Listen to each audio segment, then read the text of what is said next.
I had never been sick a day in my life, and yet here I am, rushed to the hospital.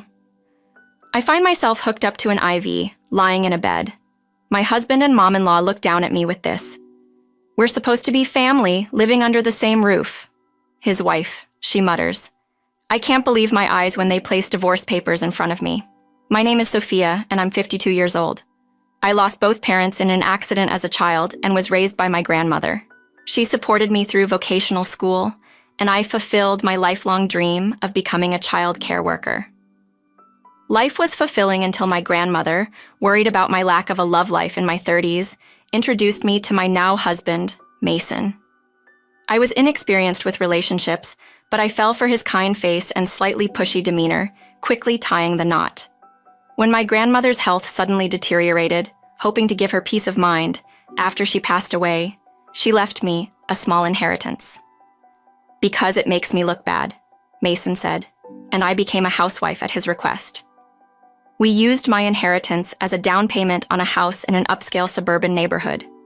Mason's high salary and our beautiful new home, everything seemed perfect. But then, reality hit us hard. We couldn't have children. By the time we considered fertility treatments, it was too late for me, and we decided to lead a modest but happy life together. But there was one person who wasn't happy about this, my mom-in-law. Our relationship was never great, but after we decided not to have children, she started harassing me every time we visited. "You're just an immature woman who can't have kids. At least work hard when you're here," she said. Buffed, I stand there as my mom-in-law smirks and says, "Well, isn't it nice that the daughter-in-law takes care of all the housework? Come on, let's relax in the living room." My relatives follow her lead and exit the kitchen. "I appreciate that," my relatives would say.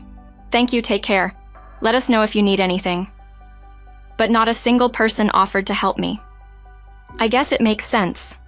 No one dares to challenge my temperamental mom-in-law, and nobody actually enjoys working in the kitchen.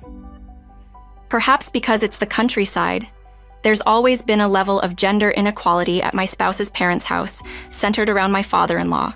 The men would be drinking and making a ruckus while the women were busy with preparations.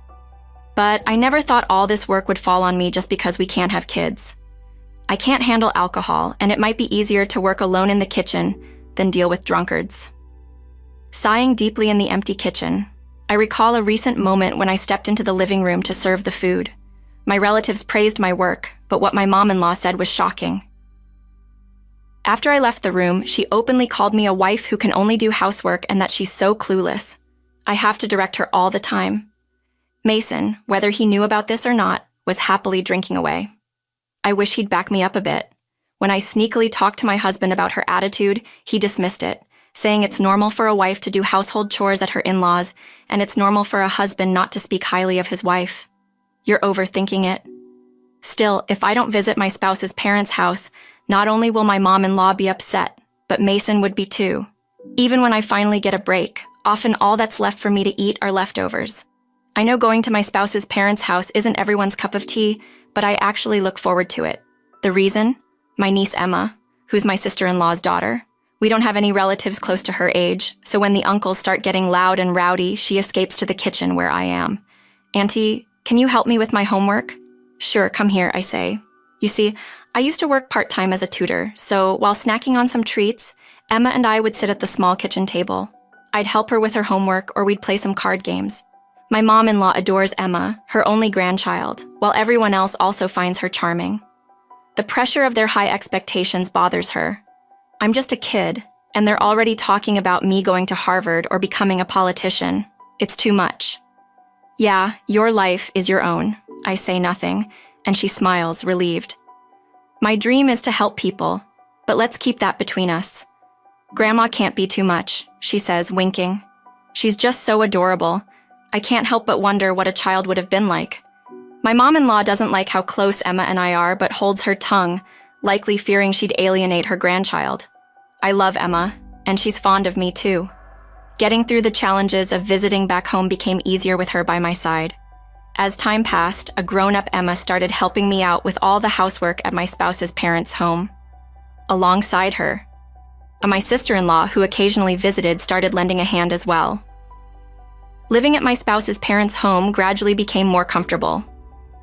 Then one cold day, as I hurriedly prepared for the morning, the phone rang loudly. "What could this be about so early in the morning?" Mason grumbled, picking up the phone. "An emergency at work, perhaps?"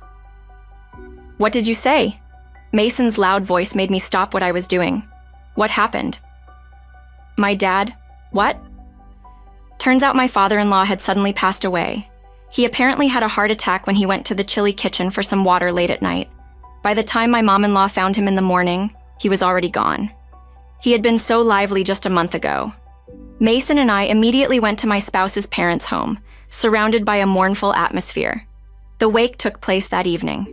While I was busy welcoming condolence visitors, I noticed Mason talking quietly with his mom in a corner. I was curious but too busy to ask. I figured I could ask later and moved on. After the funeral, while relaxing at home, Mason spoke to me with a pleading tone. "Hey, can we talk?" Mason approached, his demeanor unusually pleading. "Sure, what's up?" I was instantly on guard, sensing his unusual demeanor. "I have decided that we're going to live with Mom." I barely swallowed the scream that had risen to my throat. "You can't just drop that on me out of nowhere. Look, it's our duty to take care of our aging parents, plus it's what Mom wants." I couldn't believe it. Living with that mom-in-law? "When did you decide this? I wasn't consulted at all. Why do I need your permission? I bought this house, it's my mom we're talking about, and you're living on my earnings." I was at a loss for words. I couldn't believe he'd force such outdated beliefs on me. "I've been working hard at home too. Besides, I became a housewife because you wanted it. Don't complain to me when you haven't earned a single dollar." His shout made me flinch. Mason let out a long sigh and glared at me. "Who pays your mobile phone bill? Who bought your new morning attire, even your makeup? I cover the cost. Living with Mom is decided. If you don't want to lose this lifestyle, then don't complain." Yes, Mason does financially support our lifestyle, but I thought we had a deal. He works outside, I take care of home. I have no parents to fall back on, no savings, and finding a job is not as easy as it sounds for me. The idea of being apart from Mason was terrifying. Fine, I had no choice but to accept living with her. Life became hell once my mom-in-law moved in. With no relatives around to hold her back, she harassed me more than ever before. She complained about everything I did, from cooking and cleaning to laundry, morning till night. I'm stuck at home, lazing around on the sofa in front of the TV every day. Sometimes my mom-in-law goes out and comes back with random purchases, blowing through the money she got from selling her house and dipping into our savings. "I'm back. Went down to the station and got you your favorite cake," she says, ignoring me and starting a conversation with Mason. "Oh, looks tasty. Wait, why are there only 2 slices?" "Obviously, one for you and one for me, Sophia. Make us some coffee, will you?" Am I just a convenient servant here? If only Mason would take my side, things might be easier. Living with Mason has been like living with a child. Rather than standing by me, his wife, he always puts his mother's words first. Even when I tell him how I'm being jerked around by his mom, he says, "Don't you feel sorry for Mom? She's all alone in a new place. Try to be nice to her." As if I'm the one at fault. Between a selfish, mean mom-in-law and a spineless Mason, I'm starting to feel pretty lonely. Fast forward 3 months. After sending Mason off to work as usual, a sudden sharp pain strikes my stomach. The pain is so intense that I collapse onto the floor. I'm sweating bullets. This isn't good. "Excuse me, Mom. And Law, I must find the strength to get back to the living room and see her. What, watching her morning soap opera and sipping coffee? Could you pass me the cell phone? I need to call Mason." "What?" "Just get it yourself. Besides, Mason just left. He can't answer calls on the boss. Mom-in-law refuses to listen to my emergency. I'm in extreme pain. I need to call her ride to the hospital." "You want to bother my son at work for a little stomach ache? Not on my watch." I reach for the phone and dial 911. Soon enough, an ambulance pulls up with the siren blaring. "What? Why is there an ambulance? Did you call it?" She looked shocked, as if she never expected this. "If you won't let me call Mason, what choice do I have? This is completely unnecessary." Her face flushes red with anger. The rescue squad quickly loads me onto a stretcher and takes me away. "You're in safe hands. We're headed to the nearest hospital," the paramedic assures me. When was the last time someone spoke to me so kindly? Just as I start to feel relieved, my consciousness starts to fade. When I come to, I'm in a hospital bed. It's already dark outside, and there's my mom-in-law, dressed to the nines, and Mason still in his suit, sitting next to me with stern faces. "According to the doctor, it looks like I have a stomach ulcer," I say, as the doctor leaves after telling me I'll be hospitalized for a week. Mason lets out a deep sigh. "So, you collapsed right after I left for work, huh? Is he worth it?" A glimmer of hope arises in my heart, but I was sorely mistaken. "Why didn't you call me instead of summoning an ambulance? Such a drama queen." My tiny glimmer of hope vanishes in an instant. I felt as if that small light of hope was snuffed out, plunging me into darkness. "You're always like this, getting your priorities all wrong? Is that why you're so inefficient at housework and stressed out? What a hassle you are." "Oh, please, the real stress is 70% you, mom-in-law, and 30% Mason." I'm too stunned to speak as I fall silent. Mom-in-law looks at me and says, "A homemaker's job is to keep the house in order, and you're planning to slack off in the hospital for a week. You're a disgrace as a wife. Let's just get divorced." In mom-in-law's wrinkled hand, there's a piece of paper. "Yes, it's a divorce paper. Exactly. Mom's right." Mason chimes in, smirking as he starts filling out the form. "Wait." I panic. What happens to me if I'm abandoned now? I try to snatch the form from Mason, but my body won't cooperate. As Mason finishes filling out the form, he chuckles, seemingly amused at my situation. "See, she can't even live without me," Mason says as they leave. As they walk away, I crumble the divorce papers in my hand numbly. I open the bag inside. Besides my wallet and a pen, there are just a few added towels. I never thought they knew where my pajamas and underwear were, so it's as I expected. I have to buy almost everything new. Just as I sigh, the curtain around my hospital bed opens slightly. A nurse appears. I slowly look up, and I couldn't help but gasp. There, standing right in front of me, was Emma, my beloved niece, now a full-fledged nurse. We were both so happy at this unexpected reunion. When I told her why I was in the hospital, she got angry, and as if it was happening to her. I never expected to find an ally here. I was so happy I almost cried, and then I saw an opportunity. I won't rest until I make those two who look down on me regret it. So, Emma and I started to devise a plan. After about a week free from the stress of Mason and my mom-in-law, I was recovering well and set to be discharged tomorrow. I was on the phone in the empty room when it happened. "We heard you're getting discharged, so we thought we'd come in, walk Mason and my mom-in-law, Mason holding a bag from his favorite kake shop. We have to visit the wife at least once, or people will talk," he says. I pulled the phone from my ear, setting its screen down on the table, and sat on the bed, nodding. "Thank you for coming." They pulled up chairs near the bed and sat down. "You've had plenty of rest. You'll be working again from tomorrow," Mason says. What a way to say hello. Sure enough, there were 2 cakes in the bag on the table. They brought cakes for a hospital visit, but none for me. "Why don't you go buy some coffee from the shop? Our son used his precious day off to visit you. I don't think I have any money left. I spent it all on pajamas and underwear." I shake my head, and my mom-in-law audibly clicks her tongue. "Can't even buy a single coffee when you're the one causing inconvenience by being in the hospital, you lazy woman. Who's lazy one here?" Just then, the curtain around the bed whisks open and a smiling nurse appears. "Is it fun for you to harass your daughter-in-law in a hospital, Grandma?" My mom-in-law's face turns pale with shock.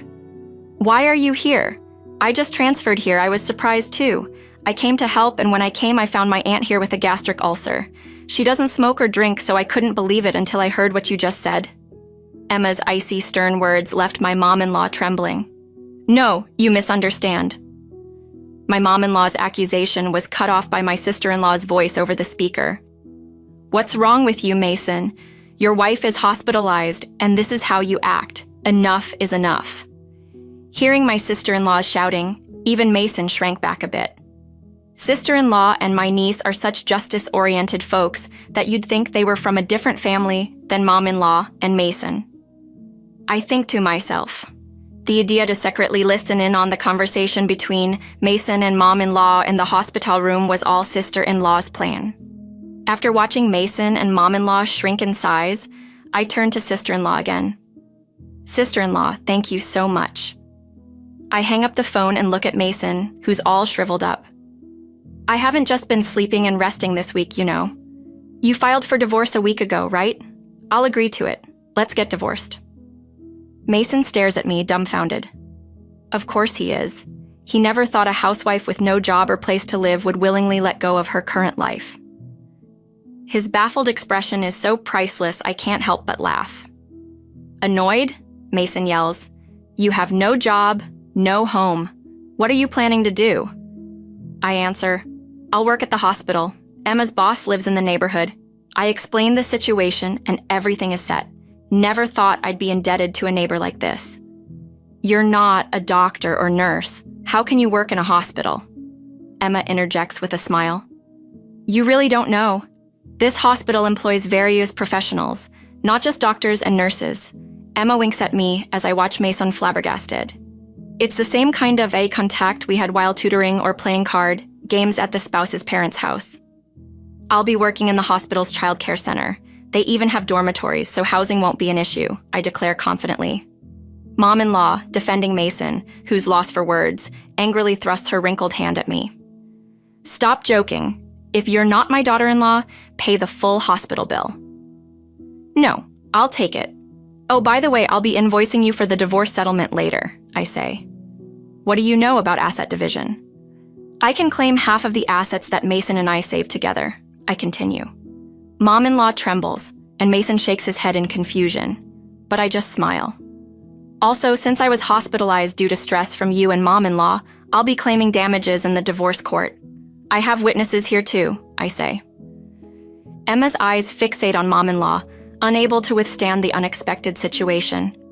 Mom-in-law and Mason flee the room. 2 cakes are left on the table in front of us. Emma, you like sweets, right? It's a waste to throw them away. Let's eat, I suggest. She nods with the same youthful smile as always. The next day, I'm discharged and submit the divorce papers. Later, under the condition that I won't claim damages in court, Mason agrees to pay a generous amount for asset division. That's when I found out. Apparently, the rumor had spread from Emma's boss. Mason and my mom-in-law were being talked about in the neighborhood as the villains who sent me to the hospital. Once I started getting used to my new life, I got a chance to hear about them from Emma, who lives in the same building as me. They had been living together for a while, but their days were full of constant arguments. My elderly mom-in-law couldn't handle the chores that her son demanded. She tried to get help from her daughter's home, but her daughter-in-law or sister-in-law had always disliked her. She was promptly turned down. Of course, the rest of the family found out. They are now estranged. Their biannual family gatherings have ceased to exist. As for me, I'm receiving guidance from a younger colleague, and despite the challenges of returning to work, my days are fulfilling. I can't get enough of my children reaching out their tiny hands for some love and affection. I occasionally go to lunch with my niece, Emma, both as workplace colleagues and as friends. I may not have my own family, but I have Emma, who's like a daughter to me, and a chance to interact with children who are adorable as grandchildren. This is more than enough for happiness. During nap time in the nursery, I start to hear the soft snoring of a little girl whose back I've been rubbing.